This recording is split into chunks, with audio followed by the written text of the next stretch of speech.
Get out of my house! Those were the words my daughter-in-law hissed at me, her lips curling into a smile as if she had just claimed a victory. She stood there in my hallway,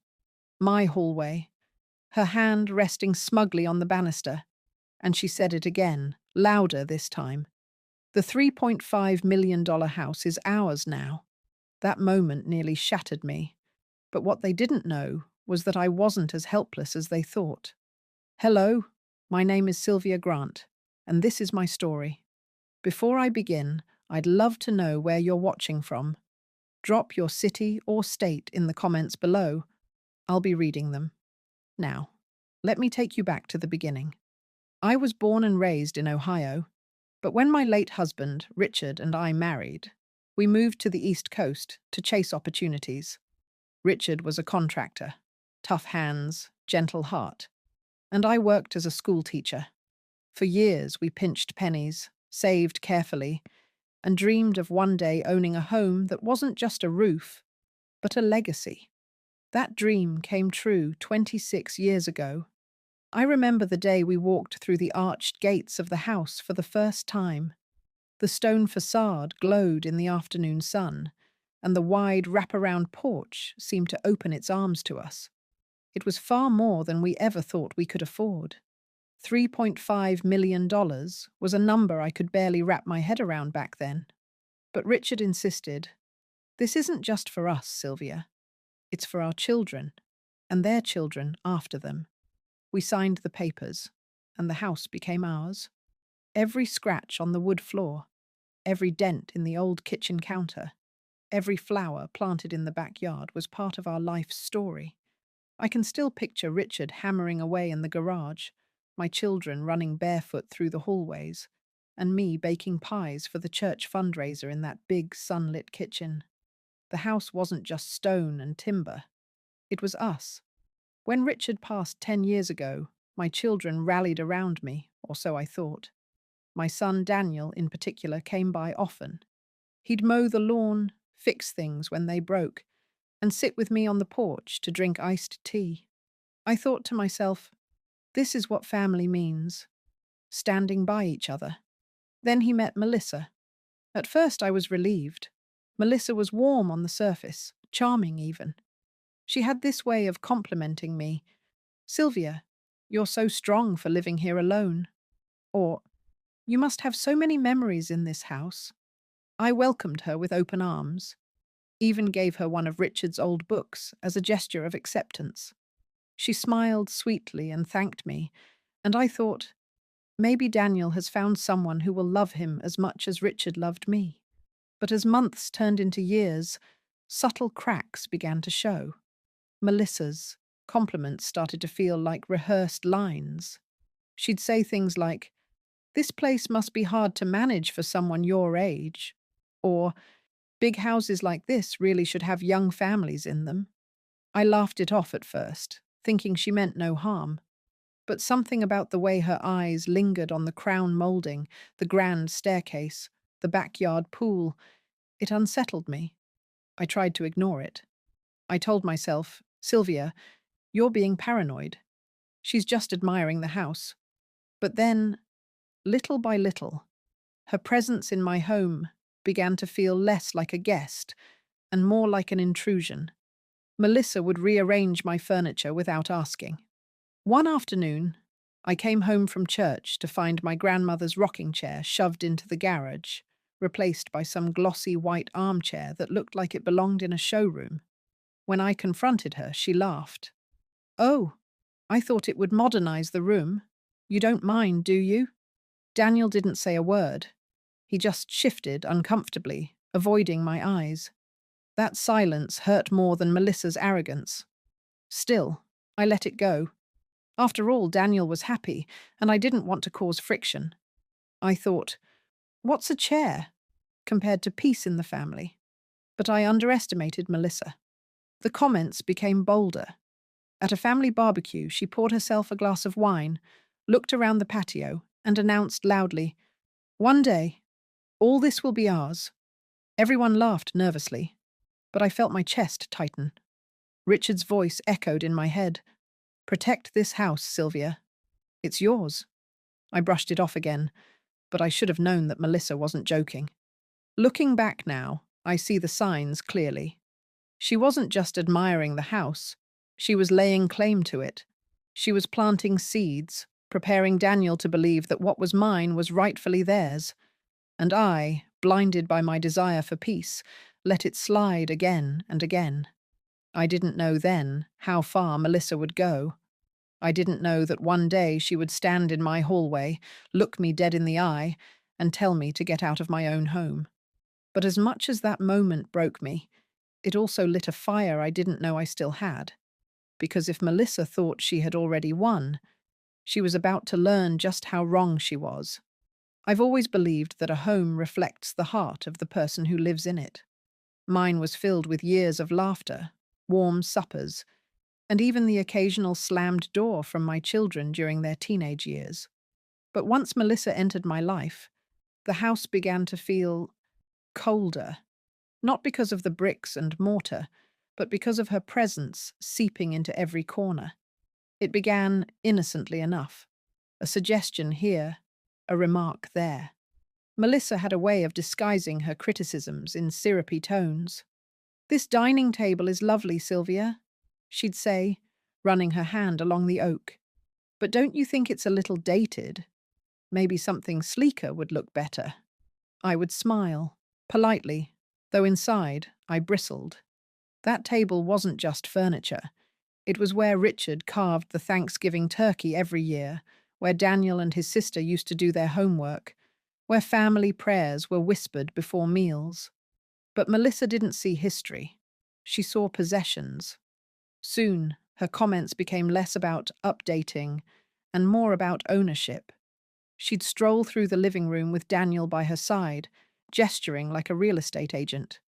"When we move in, we should knock down this wall. It'll make the space more open." She said it casually, as if I wasn't standing right there. I laughed it off the first time. But she kept repeating it. "When we move in." Not if, not someday, but when. Daniel never corrected her. He'd just nod along, eyes fixed on the spot she was pointing to, as though it was already theirs. That silence cut me deeper than Melissa's arrogance. There were more small things that ate at me. Melissa began inviting her friends over when Daniel was at work. I'd find them in my kitchen, sipping coffee from my favorite mugs, chatting like they owned the place. One day, I walked in to see Melissa giving a tour. "And this," she said with a flourish, "is the study. It'll make a perfect nursery once we're ready." I froze in the doorway. That study had been Richard's sacred space. His bookshelves, his old desk, even the brass lamp he'd used late into the nights when he was drafting construction plans. My chest burned. I wanted to scream. "This is my husband's room. How dare you talk about it like it's yours to demolish?" But instead, I bit my tongue. I was raised to keep peace, to believe that silence was sometimes stronger than words. Now, I'm not so sure. Then came the day I knew Melissa wasn't just pushing boundaries. She was trying to push me out. I'd gone to the market early that morning. When I returned, arms loaded with groceries, I found the locks on my front door changed. At first I thought I had made a mistake, that maybe my key was just jammed. But after trying again and again, my stomach sank. The door creaked open, and there she was. Melissa stood in the entryway, arms folded, a smug smile playing on her lips. "Oh, Sylvia," she said sweetly. "We thought it was time for an upgrade. Don't worry, we'll get you new keys once everything's settled." Everything's settled? What did that even mean? Before I could reply, Daniel appeared behind her. He didn't meet my eyes. "Mum," he muttered, "Melissa just thinks it's safer this way. You know, with all the robberies in the area." Robberies? As if that was the reason. As if Melissa hadn't already made it clear what she was doing. I forced a smile, even as my throat tightened. "I see," I said quietly, stepping past them with my bags. But inside, my heart hammered with dread. They were no longer just making comments. They were taking control. The next, Few weeks blurred together. Melissa made herself the lady of the house, planning dinners, moving furniture, even telling the gardener what to plant in the backyard. When church friends came by, she greeted them at the door as though she lived there, often introducing herself as the homeowner's wife. And yet, the cruelest moment of all came at a Sunday family gathering. The house was full of chatter: cousins, grandkids, nieces, and nephews. Melissa raised her glass of wine and tapped it with a spoon to get everyone's attention. "To family," she said, smiling wide, "and to this beautiful home that Daniel and I will one day raise our children in." Everyone clapped politely, but I felt my face flush hot. My hand trembled around my glass of iced tea. Her words weren't a toast. They were a claim. I caught Daniel's eye, silently begging him to correct her, to say something, anything, that acknowledged this house was mine. But he stayed silent, staring at the floor. And that was when I realized Melissa wasn't just testing the waters. She was planting her flag. Slowly, deliberately, she was pushing me out of the home Richard and I had built. And the worst part? My own son was letting her. What Melissa didn't know, though, was that I wasn't ready to give up. Not on my house, not on Richard's legacy, not on myself. I had stayed silent for too long, and soon silence would no longer be my weapon. It's strange how betrayal doesn't always come as a thunderclap. Sometimes it creeps in like a draft through a cracked window, quiet, subtle, until suddenly it's a storm tearing through everything you thought was solid. For months, I'd ignored Melissa's smug remarks, her invasive decorating, her little tours of my house. I told myself it was easier to let her play pretend than to stir up conflict. But the day she finally ripped the mask off, I realized how blind I had been. It was a Saturday afternoon. The sky was heavy with clouds, and I'd just come back from tending roses in the garden. As I stepped inside, I noticed something odd. The photographs on the mantel were gone. Richard's picture, the one from our 25th wedding anniversary, had been replaced with a glossy photo of Melissa and Daniel on a beach somewhere. My family portrait, me, Daniel, his sister, and Richard, was missing too. I hurried through the house, my chest tightening with each room I entered. Everywhere I looked, little pieces of me had been erased. My grandmother's quilt that used to drape across the couch, gone. Richard's tool chest in the corner of the den, vanished. Even the cross above the kitchen doorway had disappeared. And then I heard laughter coming from upstairs. I followed the sound, my hands trembling, until I reached my own bedroom, my sanctuary. And there she was, Melissa, sitting on my bed, flipping through one of Richard's old photo albums as if it were hers. Daniel stood nearby, awkward and silent. "Melissa," I said sharply, "what are you doing in my room?" She looked up, her smile saccharine, her tone dripping with false sweetness. "Our room, Sylvia. You really should get used to that." My heart thudded in my chest. "Our room?" Melissa closed the album with a snap and rose to her feet. She walked right up to me, her heels clicking against the wood floor, and leaned in so close I could smell her perfume. "The $3.5 million house is ours now," she whispered. Then, louder, with a smirk that twisted my stomach, "You've had your time here. It's time for you to leave." For a moment, I thought I'd misheard her. Leave? Leave my home? The house Richard and I had built? The house where my children were raised? The house I still paid the taxes on? I looked at Daniel, desperate for him to speak up, to defend me. But he just stood there, shoulders hunched, eyes fixed on the carpet like a scolded child. That silence was the knife that cut the deepest. Melissa straightened her blouse and crossed her arms. "Daniel and I have decided it's not safe for you here anymore. Too many stairs, too much work. You should be somewhere smaller, somewhere for people your age." Her words were a dagger dressed as kindness. People your age. I could hardly breathe. "And where exactly?" I managed, my voice tight. Do you think I'll go? Melissa's smile widened. That's not my problem. She turned to Daniel and, without looking back at me, added, Pack her things. We'll call a moving service for the rest. The room spun. I felt like the ground beneath me had been yanked away. My son, my flesh and blood, just nodded weakly, as if this was normal, as if tossing his mother out of her own home was simply part of married life. Tears burned behind my eyes, but I refused to let them fall in front of her. I wouldn't give Melissa the satisfaction. Instead, I walked slowly to the closet, pulled out an old suitcase, and began filling it with a few clothes, my Bible, and a framed photo of Richard I'd hidden on the shelf. Melissa watched, arms folded, like a queen overseeing a servant. Daniel hovered in the corner, still silent, still complicit. When I finally zipped the suitcase shut, Melissa stepped aside to let me pass. Don't worry, Sylvia, she said softly, mockingly. We'll take good care of your house. Your house. The words twisted like barbed wire around my heart. I left that day with nothing but a suitcase, my dignity hanging by a thread.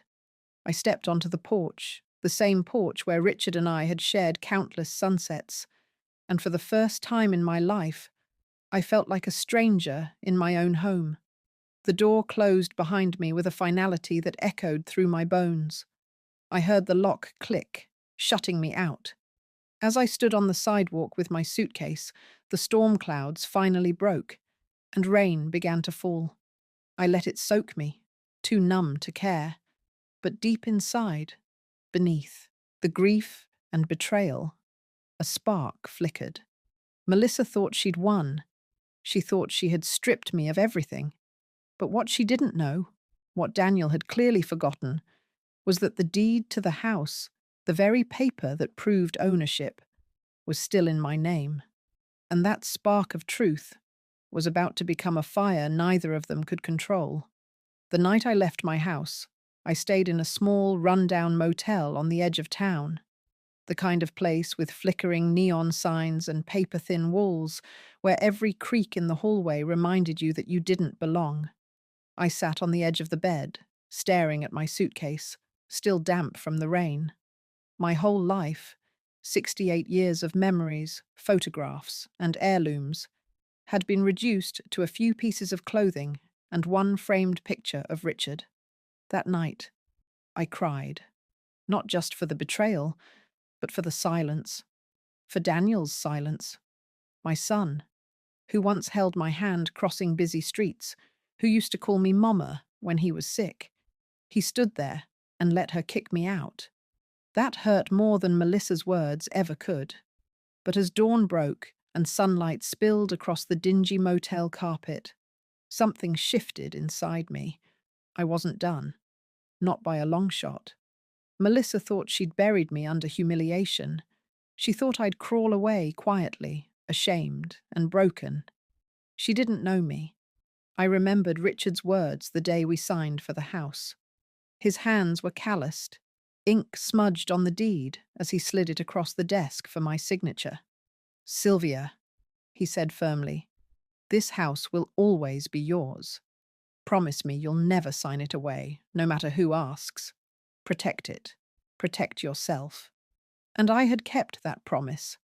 Through refinancing offers, pushy developers, and even Daniel's earlier hints of, Mum, maybe you should add my name to the deed, just in case. I never budged. Richard's voice had guided me, and my stubbornness had become my shield. Melissa could change locks. She could move furniture, toss heirlooms, and play queen in front of her friends. But without that deed, she had nothing. And I still had everything. That morning, I picked up the phone and dialed the one man Richard and I had always trusted when it came to legal matters, Mr. Whitaker, our old family lawyer. He was nearing retirement, but his voice still carried the same calm authority it always had. Mrs. Grant, he said gently, I wondered when I'd hear from you. I take it the situation has escalated. I told him everything, the changed locks, the removal of my things. Melissa's smug proclamation that the $3.5 million house was theirs. He listened quietly, not interrupting, though I could almost hear him shaking his head through the phone. When I finished, he chuckled, not mockingly, but knowingly. Sylvia, let me put your mind at ease. That house is yours. Every brick, every nail, every blade of grass in that yard. It's all under your name. Melissa has no legal claim. None. If she's taken possession without your consent, then technically she and Daniel are trespassing. The word hung in the air like thunder. Trespassing. For the first time since I walked out of my home, I laughed. A small, shaky laugh at first, but then stronger. Trespassing, I repeated, savouring it. Whitaker's voice grew firmer. Don't you worry, Sylvia. We'll handle this properly. But for now, let them think they've won. Don't confront them just yet. Gather your strength. When we move, we'll move decisively. I nodded, though he couldn't see me. I understand. The days that followed were a blur of quiet planning. Whitaker guided me through every step, retrieving copies of the deed from the county records, compiling a list of possessions Melissa had thrown out, even contacting a neighbour who had witnessed some of her tours of the house. Each piece was a brick in the foundation of my case. Meanwhile, Melissa paraded around town like the queen she thought she was. Word reached me through church friends that she'd been bragging, "We're the new owners of the Grant estate. Daniel and I are finally in charge." If only they knew.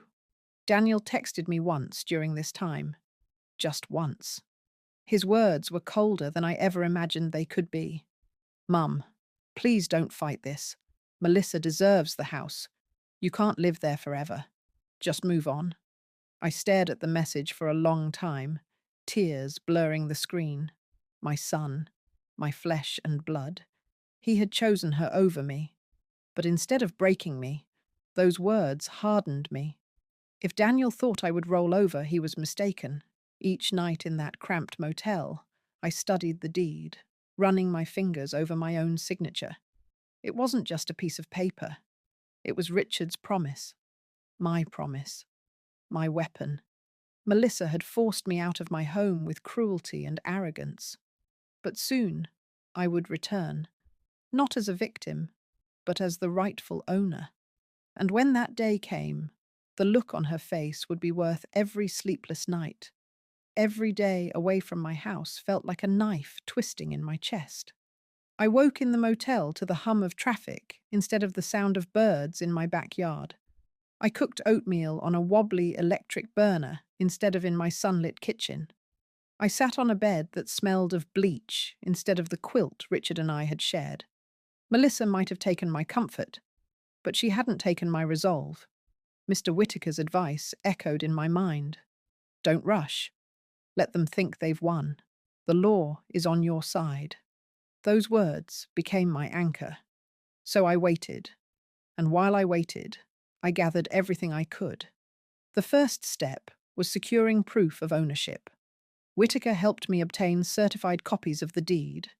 I kept one tucked carefully in my Bible, another folded into my handbag, and a third locked in his office. Each time I touched the crisp paper, I felt Richard's presence, steadying me. But I knew Melissa's arrogance wouldn't stop with kicking me out. She wanted to erase me, to make everyone believe the house was hers. So I needed witnesses. That's when I visited my neighbour, Mrs. Henderson. She'd lived next door for nearly 30 years and had seen the entire saga unfold from across the fence. Over tea at her kitchen table, she shook her head. "Oh, Sylvia," she sighed. "That girl has been parading around like she's queen of the block. Just last week, she told my bridge club the estate was in her name. I nearly choked on my coffee. Would you be willing to testify to that?" I asked quietly. She didn't hesitate. "Gladly. You and Richard built that house. Everyone knows it's yours. She won't get away with this." Her support gave me a surge of strength. The second blow came through whispers at church. Melissa had started hosting gatherings, using my living room, my china, even my crystal glasses. She sat at the head of the table, telling guests how she and Daniel had finally secured the Grant estate. It was humiliating to hear, but it was also exactly the kind of arrogance that would unravel her. Whitaker suggested I keep a written record of every incident, every possession of mine she threw out, every event she hosted in my house, every time she introduced herself as the homeowner. So I began journaling, page after page filled with dates, times, and details. Each entry felt like I was reclaiming a sliver of control. Then, one evening, I received a text from Daniel that nearly crushed me. "Mum, you're making this harder than it needs to be. Melissa has done so much for me. She deserves this house. Please stop fighting. You're old. Move on." Those words, they cut deeper than any blade. You're old. Move on. I sat with that text glowing in the dark motel room, my hands trembling. For a moment, I considered replying, pouring out my hurt, begging him to remember who raised him, who sacrificed for him. But then I stopped, because Daniel wasn't the boy I raised anymore. He was Melissa's shadow, and shadows can't see the light until it blinds them. So, instead of replying, I copied the message down in my journal. Another piece of evidence. Another reminder of why I couldn't back down.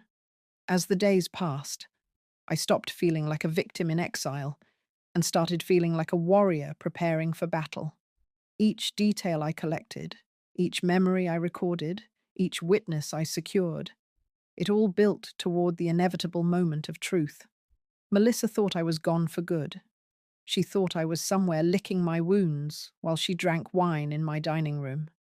She had no idea that every boast, every smug word, every stolen moment was building the case against her. And in the quiet of that motel room, I began to feel something I hadn't felt since Richard died. A spark, a purpose. I wasn't just fighting for a house. I was fighting for dignity, for memory, for Richard's promise. And soon, when I stepped back through those doors, I would no longer be the woman they mocked and dismissed. I would be the owner, the rightful keeper. And Melissa? She would finally understand what it meant to trespass on something sacred. The day of my return was grey and damp, the kind of weather that makes the air feel heavy with anticipation. Whitaker had chosen the timing carefully. "They won't expect you," he'd said. "That's the point. We'll arrive when she's most confident, when she's showing off." He was right. Melissa had planned another dinner party. Neighbours, her friends, even some of Daniel's co-workers. I knew because Mrs. Henderson, bless her, made sure to pass the word along. "She's strutting about like royalty," she whispered over the phone. "Come tonight. You'll see." So, that evening, I arrived at my own house, not with a suitcase this time, but with Whitaker by my side and two uniformed officers trailing behind us. My heart pounded as we walked up the stone steps I had climbed 1,000 times before. I could already hear the laughter and clinking glasses spilling through the windows. The front door was unlocked, wide open to the warm glow of chandeliers. Melissa's voice carried loudest. "This is the grand dining room, where Daniel and I will host many more parties. We're so blessed to finally have this home." Her words stabbed, but instead of pain, I felt calm. Cold, focused, calm. I stepped inside. The conversations hushed instantly. Heads turned towards me as I walked across the polished hardwood floor, my heels clicking in sharp defiance. Melissa's smile faltered when she saw me. For the first time, she didn't look prepared. "Sylvia?" she said, too brightly, as though covering her panic. "What are you doing here?" I didn't answer. Instead, I looked around the room. My china gleamed on the table. My grandmother's silver set was being passed around, as if it belonged to her. Even the quilt Melissa had banished to the garage was draped over a chair like some fashionable accessory. The gall of it made my chest burn, but it also made what happened next even sweeter. Whitaker stepped forward, his briefcase in hand. He adjusted his glasses, cleared his throat, and spoke with the kind of booming authority that silences a room. "Ladies and gentlemen," he began, "I represent Mrs. Sylvia Grant, the rightful and sole owner of this property." He held up the certified copy of the deed. "This house has never left her name. Any individual occupying it without her consent is, by law, trespassing." The room went still. Guests shifted uncomfortably, eyes darting between Melissa and me. Melissa's face drained of colour, but she tried to recover. She forced a laugh, waving her hand dismissively. "That can't be true. Daniel and I—" One of the officers interrupted, his voice firm. "Ma'am, the documents are valid. Until ownership changes legally, this property does not belong to you. You've been living here without right." The humiliation on her face was like watching a mask shatter. She spun toward Daniel, panic flashing in her eyes. "Say something. Tell them." But Daniel just stood there, frozen, his lips parting and closing like a man drowning. His silence screamed louder than any protest. I took a step closer, my voice calm but unwavering. "This is my home. Richard and I built our lives here. You walked in with arrogance and thought you could erase me. But you forgot one thing. This house has always been mine, and it always will be." The murmurs from her friends grew louder. Someone whispered, "So she lied." Another muttered, "I can't believe this." Faces that had been beaming moments ago now looked at Melissa with pity, or worse, disgust. Melissa's hands trembled as she turned back to the officer. "This is ridiculous. You can't just—" But he cut her off. "Ma'am, you need to vacate the premises immediately. If you resist, we will treat it as a trespassing offence." For the first time, Melissa's composure cracked. She shrieked, "You can't do this to me!" But her words rang hollow, desperate. I stood tall, my hands steady, though inside my heart raced. I thought of Richard. I thought of all the nights I sat alone, staring at that deed in the motel. And now, here I was, reclaiming not just the house, but my dignity. As Melissa sputtered and Daniel stared at the floor, the officers ushered them toward the door. My door. Neighbors had gathered outside, their curious faces peering in as Melissa was led out. The humiliation was complete. I took one last glance at her before the door closed. She looked at me with venom, but beneath it, I saw fear. Fear of the truth. Fear of losing everything she thought she'd stolen. And with that door shutting behind her, I finally felt the weight lift. The house was mine again. Not because I fought with fists or screaming matches, but because I stood firm. Because I never let go of the one thing they couldn't steal. Richard's promise and my resolve. The silence after the door closed was almost louder than Melissa's shrieking had been. For the first time in months, I stood in my own living room without feeling like an intruder. The hum of the chandelier, the faint smell of furniture polish, even the echo of my footsteps on the hardwood. It was all mine again. The guests left in a hurry, some mumbling apologies to me, others throwing sharp, judgmental glances at Melissa as she stumbled outside. I caught snippets as they whispered among themselves. She lied to all of us. Can you believe she threw her mother-in-law out of her own house? The scandal spread before they even reached their cars. Melissa's carefully crafted image of being the elegant lady of the house had crumbled in one evening. The humiliation she wanted me to feel had boomeranged straight back at her. But it wasn't over. The next morning, I sat at my dining table, the same table where she had toasted "to our house," with a cup of black coffee warming my hands. For the first time in weeks, I felt peace. That's when I heard the knock on the door. When I opened it, Daniel stood there, his shoulders slumped, his face pale. He looked smaller somehow, like the boy I once knew, but twisted by shame. "Mom," he said softly, not meeting my eyes. "Can I come in?" I stepped aside without a word. He walked into the house as though it had betrayed him too, glancing around at the furniture, the photos I had put back in their rightful places, the cross I'd rehung above the kitchen door. "Melissa's furious," he muttered, finally sinking into a chair. "She says you humiliated her in front of everyone.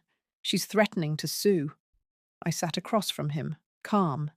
"She can threaten all she wants. The law doesn't bend to arrogance." He rubbed his forehead, sighing. "She's not letting this go, Mum. She's saying the house was promised to us, that you were just holding it." I leaned forward, my voice low but firm. "Daniel, let me be clear. I never promised Melissa anything, and neither did your father. This house is mine, and if she ever tries to claim it again, I'll press charges for trespassing." His eyes darted up, shocked. Maybe he expected me to bend, the way I always had in the past. But that woman had forced me out of my home. My patience had limits. Melissa didn't disappear quietly. Over the next week, I heard from neighbors that she was spinning wild stories. At the grocery store, Mrs. Henderson pulled me aside. "She's telling everyone you tricked her," she whispered. "That you're selfish. That you're hoarding wealth instead of passing it to your children." I smiled grimly. Let her talk. The truth always comes out. And it did. Her friends, the same ones who had once toasted with her in my dining room, stopped answering her calls. At church, people shifted away when she entered. The humiliation had become her shadow, following her everywhere. Whitaker, always methodical, suggested I file an official notice of ownership with the court records, just to tighten the noose. "It's not necessary," he said, "but it'll make it harder for her to spin lies in the future." So I did. One more nail in her coffin of arrogance. As for Daniel, his silence became his prison. He came by once or twice more, but the conversations were strained. "Mum," he said during one visit, "she feels like you stole something from us." I looked at him long and hard. "Daniel, what I stole was my life back. What I stole was the dignity she tried to strip from me. If you can't see that, then maybe you've already lost more than you know." He didn't answer. His eyes were glassy, but no tears fell. He left quietly, his footsteps heavy on the porch. One evening, I received a letter slipped under my door. Melissa's handwriting. I nearly tossed it in the trash, but curiosity got the better of me. "Sylvia," it began, "you embarrassed me. You ruined my reputation. But this isn't over. I won't be erased from this house or this family." Her words were venom, but they made me laugh, because no matter how much she screamed, threatened, or schemed, without that deed, she had no ground to stand on. She could only circle the edges of the house like a stray cat, scratching but never breaking through. And deep down, I knew something Melissa didn't yet understand. Arrogance always collapses under its own weight. All I had to do was stand firm, and the fall would be hers alone. The morning after Melissa's letter, I walked slowly through the house, barefoot, letting myself feel every corner of it again. The sunlight spilled through the tall windows just as it always had, warming the oak floors. My grandmother's quilt was back on the couch. Richard's photograph returned to its rightful place above the mantel. The cross glowed faintly in the doorway, a reminder that faith had carried me when nothing else could. For weeks, Melissa had strutted through these rooms as if they were her stage. She had stolen my chair, my silver, my photographs. But now, everything was back where it belonged. And with each restoration, I felt myself breathing easier. The house was whole again, and so was I. I changed the locks the very next day. A locksmith came, and with each turn of his screwdriver, I felt a new layer of security settling over me. This was no longer a place where Melissa could waltz in and play queen, no longer a stage for her performances. This was my home. When he handed me the new set of keys, I held them tight in my palm. They felt heavier somehow, weighted with Richard's promise and my own resolve. I slipped them onto a ring with only one other key, my car's, and for the first time in months, I felt light again. I didn't just restore the house, I restored myself. I pulled Richard's old tool chest back from storage, polishing the handles until they gleamed. I returned to his study, dusting off his books and carefully setting his desk lamp back in place. When I flicked it on, the warm glow made me feel like he was there, drafting blueprints, his steady hand shaping our future again. And I cooked. My kitchen had felt cold when Melissa commandeered it for her little shows. But when I baked my first pie again, the scent of cinnamon filled the air, wrapping around me like a blanket. I sat at the table, fork in hand, whispering softly, "We're home again, Richard." Melissa tried, of course, to claw her way back. She left voicemails filled with venom, claiming the house was rightfully hers because she deserved it. She even threatened to bring her own lawyer. But Whitaker chuckled when I told him, "She can huff and puff all she wants, Sylvia. Without your name on a transfer, she's just spitting into the wind." And he was right. Melissa's words had no teeth. They were nothing but the bitter echoes of a woman who thought she could steal her way into power. Her threats dwindled over time, replaced by silence. Even the gossip around town shifted. Where once she had strutted with her head high, now she avoided the church socials and skipped the grocery store I frequented. Her humiliation had followed her like a shadow she couldn't shake. Daniel was another matter. He didn't come around much after the confrontation. When he did, it was only for a few minutes, always with tired eyes and heavy steps. "Mom," he said once, his voice low, "Melissa thinks you've ruined her life." I looked at him long and steady. "No, Daniel. Melissa ruined her own life when she let greed take over her heart. And you let her." He winced, but he didn't argue. There was nothing left to argue. Sometimes, when I watch him walk away, I feel the ache of loss, because I know I may never fully have my son back. But then I remind myself, I didn't raise him to choose cruelty. That was his decision, and I cannot carry the weight of choices that aren't mine. One evening, I sat on the porch with a glass of iced tea, the air heavy with the scent of honeysuckle. Fireflies danced in the yard, and for the first time in months, I felt peace settle deep into my bones. This house, Richard's and mine, stood tall and proud behind me. It wasn't just a house. It was a testament, a reminder that age is not weakness, that dignity cannot be stolen, that no one, no matter how smug or entitled, can erase the history we built within these walls. Melissa thought she had won when she locked me out, but she forgot one thing. A house without love, without roots, without truth, is nothing but empty walls. And as for me, I still have my roots. I still have my truth. I still have my home. I turned to the camera in my mind, speaking not just to myself, but to anyone listening. If you ever feel like you're too old, too powerless, or too forgotten to fight back, remember this: wisdom outlives arrogance. Strength isn't in how loud you shout, but in how firmly you stand. And sometimes, justice isn't about revenge. It's about reclaiming what was always yours. And with that, I closed my eyes, listening to the night. For the first time in a long while, I felt truly safe.